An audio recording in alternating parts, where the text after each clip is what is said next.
మన రక్షకుడైన యేసుక్రీస్తు ప్రభువుకు, మన తండ్రి అయిన దేవునికి, పరిశుద్ధాత్మ దేవునికి వందనాలు, కృతజ్ఞతాస్తుతులు చెల్లించుకుంటున్నాము. ప్రియమైన దేవుని బిడ్డలారా, మీరందరూ క్షేమంగా ఉన్నారని మేము సంతోషిస్తూ దేవునికి వందనాలు చెల్లించుకుంటున్నాము. ఎందుకంటే మేము అనుదినము మీకోసం ప్రార్థన చేస్తున్నాము. మీరు క్షేమంగా ఉండాలని, మీరు వర్ధిల్లాలని, మీరు ఆశీర్వదింపబడాలని, మీ ప్రార్థన విన్నపములు నెరవేరాలని మేము అనుదినము ప్రార్థన చేస్తున్నాము. కాబట్టి దేవుని బిడ్డలారా, ఈ వాక్యాలు వినండి, ఆశీర్వదింపబడండి, రక్షణలో కొనసాగాలని మా ప్రార్థన అయి ఉన్నది. ఈ దిన వాక్యముగా లేవియ కాండము 20వ అధ్యాయము 26వ వచనం చదువుకున్నాం. యెహోవాను నేను పరిశుద్ధుడను, మీరు నా వారై ఉండునట్లు అన్ని జనులలో నుండి మిమ్మును వేరుపరచితిని. తండ్రి అయిన దేవుడు ఇశ్రాయేలీయులకు తెలియజేస్తున్నాడు. ఏమనంటే, యెహోవానైన నేను పరిశుద్ధుడను, యెహోవానైన నేను పరిశుద్ధుడను, మీరును పరిశుద్ధులై ఉండవలనని అన్యజనుల నుండి మిమ్మల్ని వేరుపరిచితిని అంటున్నాడు.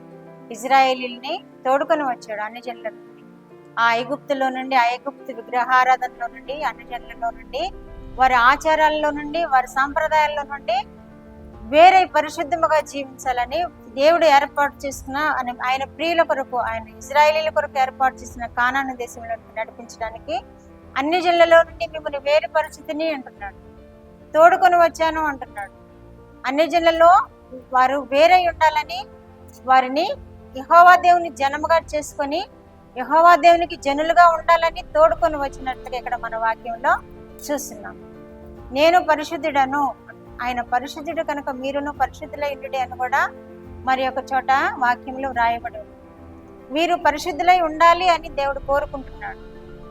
ఎందుకని? మనము అన్ని జనుల వల్లే మనము ఉండకూడదు అని దేవుణ్ణి సేవిస్తూ మన పరిశుద్ధముగా జీవించాలని మనల్ని ఎడల దేవుడు కోరుకుంటున్నాడు. కాబట్టి మనము కూడా, ఈ ఇశ్రాయేలీయులు మాత్రమే కాదు, మనము కూడా అన్ని జనుల నుండి వేరుపరచబడ్డాం.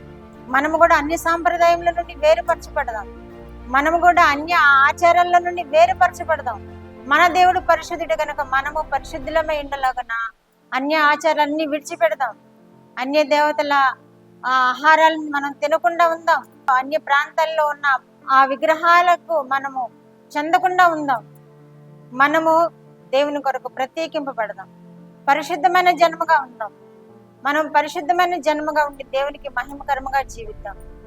అప్పుడు దేవుడు మన ఎందుకు సంతోషిస్తాడు, మనల్ని ఆశీర్వదిస్తాడు, మనల్ని వర్ధిల్ల చేస్తాడు, మనల్ని అభివృద్ధి పరుస్తాడు.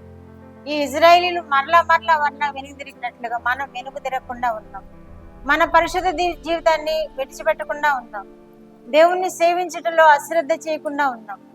దేవుణ్ణి ఆరాధించటంలో అశ్రద్ధ చేయకుండా ఉందాం. కాబట్టి దేవుడు మనల్ని కోరుకుంటున్నాడు. నేను పరిశుద్ధుడను కనుక మీరును పరిశుద్ధులై ఉండవలనని అన్య జనుల నుండి మిమ్మల్ని వేరుపరుస్తూనే అంటున్నాడు. ప్రియమైన దేవుని బిడ్డలారా, అన్య ఆచారాలను మనం మానేద్దాం. ఈ ఇశ్రాయేలీయులు పరిశుద్ధపరచుకున్నాడు దేవుడు, వేరుపరిచాడు దేవుడు. కానీ అనేక సార్లు వేరు విగ్రహారాధనకు లోనై, అనేక సార్లు విగ్రహాలకు పెట్టిన ఆహారం తిని దేవునికి కోపం తెప్పించి దేవుని యొక్క కృపను దూరం చేసుకున్న వీరి వల్లే మనం ఉండకూడదు. వీరి వల్లే మనం వెనుతిరగకూడదు. వీరి వల్లే మన పరిశుద్ధ జీవితాన్ని మనము కాలరాచుకోకూడదు. మనము ఈ ప్రత్యేకింపబడిన జీవితాన్ని పరిశుద్ధముగా కొనసాగించి ఆయన మహిమార్థమై జీవించాలని ఈ వాక్యం ద్వారా మనకు తెలియచేయబడుతుంది కనుక, ప్రియమైన దేవుని బిడ్డలారా, ఈ వాక్యమును ధ్యానించి వాక్యానుసారముగా మనం పరిశుద్ధమైన జీవితం జీవిస్తూ అన్య జనులలో నుండి వేరుపరచబడి అన్య జనుల ఆచారాలను మానివేసి దేవునికి ఇష్టమైన బిడ్డలుగా జీవించాలని వాక్యం ద్వారా మనం నేర్చుకుంటున్నాము. అట్టి కృప దేవుడు మనకు దయచేయను కాక. ఆమేన్. ప్రార్థన. మా దేవా, మా ప్రియ పరలోక ప్రభువా, మీ పరిశుద్ధ పాదములకు వందనాలు, స్తోత్రాలు నాయనా. మా రక్షకుడు అయిన యేసుక్రీస్తు దేవా, మీకు వందనాలు, స్తోత్రాలు. పరిశుద్ధాత్మ దేవా, మీకు వందనాలు, స్తోత్రాలు. మీరు ఇచ్చిన వాక్యము కొరకు స్తోత్రాలు ప్రభువా.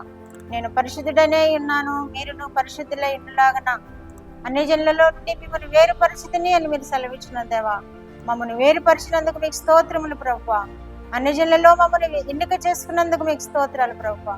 మమ్మల్ని ప్రత్యేకింపచేసినందుకు మీకు స్తోత్రాలు. వినుచున్న బిడ్డలకు ప్రభువా, అన్య ఆచారాలకు లోను కాకుండా ప్రభువా, అన్య కట్టడలకు లోను కాకుండా ప్రభువా, నైనా మీ యందు మా ప్రభువా స్థిరమైన భక్తి విశ్వాసము కొనసాగిస్తూ ప్రభువా మిమ్మల్ని సంతోషపెట్టేవారుగా ఉండలాగా వినుచున్న బిడ్డలను ఆశీర్వదించండి ప్రభువా.